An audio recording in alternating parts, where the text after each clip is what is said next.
Bom dia, meus amores, tudo bem com vocês? Hoje lá na nossa aula de ciência a gente vai começar um novo tema, vamos dizer assim. Lá na página 16 do livro didático, eu tô com o livro aqui, ó. Como tem muita leitura, eu preferi fazer um vídeo pra gente ler junto, tá bom? E hoje vai dizer lá no nosso livro assim, características dos seres vivos. Né? Quais são as características dos seres vivos? Você sabe? Aqui no nosso livro tem as características. Então, a primeira característica é o ciclo da vida. O que é o ciclo da vida?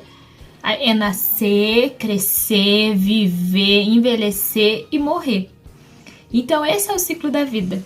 Por mais que a gente não goste, né? Às vezes, quando a gente perde alguém que a gente ama, que já aconteceu com a prof também, mas é o ciclo da vida.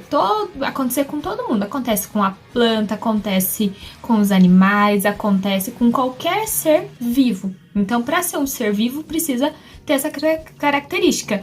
Vamos ler lá o que diz o ciclo da vida? Quando você nasce, antes de você nasceram seus pais e antes deles os seus avós. Todos os seres vivos nascem de outros seres vivos que já existem antes deles. Os seres vivos nascem, crescem, podem se reproduzir e morrer. Essas etapas compõem o que chamamos do ciclo da vida. Então, a segunda característica, os seres vivos precisam de água. Então, todos, pensa aí, todos os seres vivos, qualquer ser vivo precisa de água. Então, a planta precisa de água, a formiga precisa de água, eu e você precisa de água. E nós somos um ser vivo, né? Todas essas coisas é um ser vivo. Então vamos ler o que diz ali no livro? Não importa o tamanho, todos os seres vivos precisam de água. Desde o menor micro-organismo até a maior baleia. Muitos seres vivos dentro da água, como os peixes, a estrela do mar e os polvos, os seres que habitam os ambientes terrestres, incluindo os seres humanos, que sou eu e você, precisamos beber água para sobreviver. Se a gente ficar sem beber água, tem alguns estudos que dizem que se a gente ficar sem beber água mais de 3 dias, a gente começa a perder muita coisa no nosso organismo. Então, nosso corpo tende a ficar muito doente. Então, a gente não pode ficar sem beber água, porque senão isso prejudica a nossa saúde.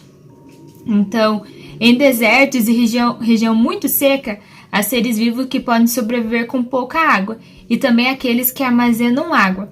Espera só um pouquinho que eu vou trazer para vocês uma coisinha. Vamos lá. Então aqui ele está falando que no deserto existe, né, seres vivos que sobrevivem com pouca água e aquelas que armazenam água. Aqui eu trouxe para vocês um tipo de planta. Não sei se a mamãe de vocês tem, a vovó, se vocês já viram, mas essa planta, o nome dela ela é um tipo de suculenta. E o nome dessa planta específica é orelha de Shrek. Eu acho que é essa. Eu acho que eu acertei.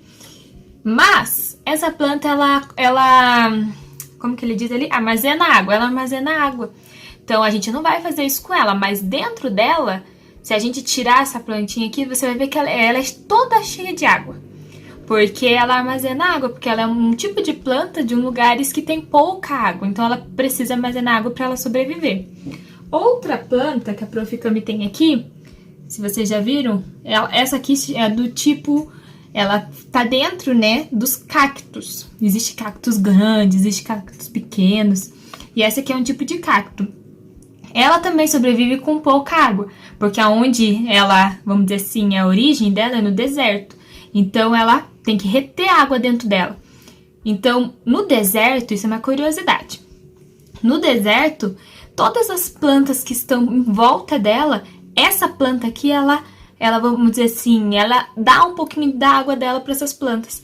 Então, quando a gente, né, tá no deserto, ou quando vocês ver algum documentário do deserto, você vai ver que em volta sempre dos cactos, a vegetação tá viva. Por quê? Porque o cacto, ele guarda água para ele e normalmente ele também dá água para as plantinhas que estão perto dele. E quando também tem animais no deserto que eles estão com sede, eles sabem que eles podem encontrar água no cacto. Então isso é muito legal, porque ele é Esses aqui são dois ser vivos, que é um ser vivo que é uma planta, ela precisa de água. E até alguns animais que vivem no deserto, que vivem com, vamos dizer assim, não, elas não vivem sem água, mas com menos água, tá bom? Então, vamos lá. Então, todo ser vivo precisa de água. Os seres vivos precisam de alimento. Então, todo ser vivo. Ah, prof, mas essa planta que ela come? Come. Porque quando a prof coloca água nela, a gente vai estudar isso no próximo capítulo, né? Na próxima atividade. Mas quando a prof me coloca água na planta, ela se alimenta dos nutrientes que tem na água. Aqui na minha casa, uma vez a cada um mês, eu coloco uma aguinha nela, que é uma aguinha que tem mais nutrientes. Então, ela come, vamos dizer assim, ela suga esses nutrientes dessa água. Então, todo ser vivo se alimenta. Vamos ler lá o que diz? Os seres vivos precisam de energia para se mover, crescer e realizar outras atividades. Essa energia vem dos alimentos que eles consomem. Os alimentos obtêm energia se alimentando de outros seres vivos. Opa, para ficar melhorado. Vamos de novo. Os animais obtêm energia se alimentando de outros seres vivos. Plantas, algas e algumas bactérias têm um jeito diferente de obter energia. Elas produzem o próprio alimento, usando elementos não vivos do ambiente. Existem fungos e bactérias que se alimentam do corpo de outros seres mortos, realizando a decomposição por esse motivo. Dizemos que esses seres vivos têm uma função muito importante na natureza: devolver ao solo nutrientes essenciais que serão utilizados pelas plantas. Quando um ser vivo entra em decomposição, popularmente chamamos esse processo de apodrecimento.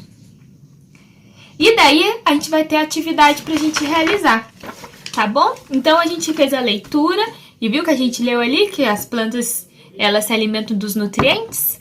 Então, um beijo e boa atividade para vocês!